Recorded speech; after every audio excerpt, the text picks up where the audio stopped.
Hey guys, Sydney here. So color correcting and color grading your videos can be complicated at times. But that's why it's so important to learn how to read scopes, because they're going to help you color correct and color grade your videos accurately. So in Premiere Pro, when you open up the color grading workspace, these are the scopes that I often use.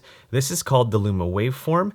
This is called the RGB parade, and this is called the vector scope. The Luma waveform measures the luminance from this entire clip. The RGB parade measures the reds, greens, and blues from this entire clip. And the vector scope is used to dial in accurate skin tones. With the Luma waveform, you want to stretch this data without clipping the highlights or the black levels. You can do so easily in the basic correction panel and just messing around with different settings. Yeah, that looks pretty good. With the RGB parade, I use this to make sure that I am somewhat white balanced. Looks like there's more reds in the highlights and more blues in the midtones, but I can make adjustments to make sure that most of this data is somewhat balanced.